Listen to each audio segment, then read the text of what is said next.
Explore a treasure trove of UNESCO heritage sites. Հայաստանի հայտնի անհայտ ու բացառիկ առաջին 100 հուշարձանը թվայնացված է։ Armenia Hidden Gems հարթակը երկրի պատմական ժառանգությունը սերունդներին փոխանցող տուր գիդերին ճշտված ինֆորմացիա տվող զբոսաշրջիկին ուր այցելել, ինչ տեսնել հարցերում նաև բջջայինով կողմնորոշող ծրագիր է։ Վերցնում ենք առաջինը հսկաների տունը,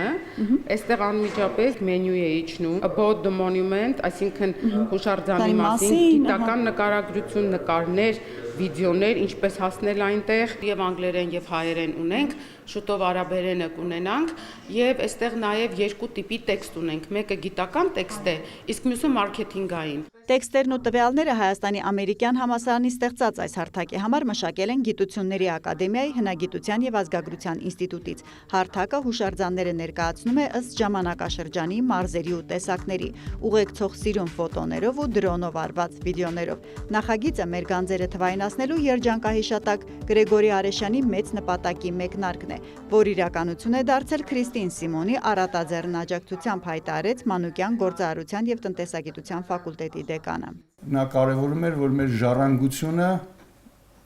ունենա տնտեսական գործածություն, որը ժառանգությունը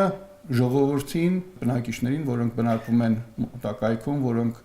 այդ հուշարձանի անմիջական հարևաններն են, պատմական ֆոնդի եւ պատմական գենի կրողը, բերի տնտեսական օգուտներ։ Ոլորտի մարդկանց ներկայացվող երկրորդ նախագիծը ուսանողների ավարտական հետազոտությունն է Տավուշի զբոսաշրջային հնարավորության վերաբերյալ։ Արտասահմանցի ու տեղի 500 հյուրերի հարցման հիման վրա երիտասարդներն առանձնացրել են այս մարզում հաղարծին գոշավանքը տեսնելու գնացող լաստիվեր պարզ լիճ բնության գրկում արկածներ փնտրող եւ Դիլիջանի հարմարավետ հյուրատներում հանգստացողների 3 խումբ, միջինացրել նրանց գիշերակացի օրերն ու կատարած ծախսը եւ տնտեսագիտական բանաձևերով խորհուրդ եզրակացություն ստացել։ Երբ այցելուների գոհունակությունը բարձր է, նրանք միջինում մոտ 1.7 գիշերով ավելի երկար են մնում Տավուշում, երկրորդը կրկնայցողների միջինում 18%-ով ավելի շատ են ծախսում, այսինքն հենց նրանք են ամենաեկամտաբեր խումբը,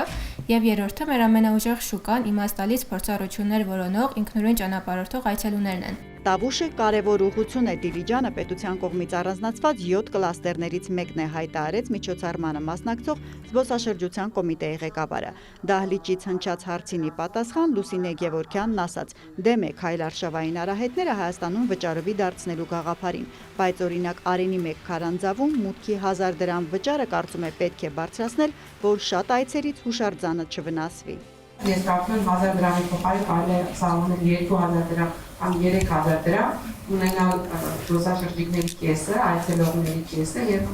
համաչափ գումար աշխատել։ Երկրում туриզմի զարգացումը խթանող մեկ այլ նախաձեռնությամբ Հայաստանի ամերիկյան համալսարանում ստեղծել եւ առաջիկայում արագածոտն կտանեն Ամբերտ Բերթի եռալեզու աուդիո ուղեցույցը։ Հերմինե Բաղդասարյան, Ժիրայր Հավետյան լուրեր։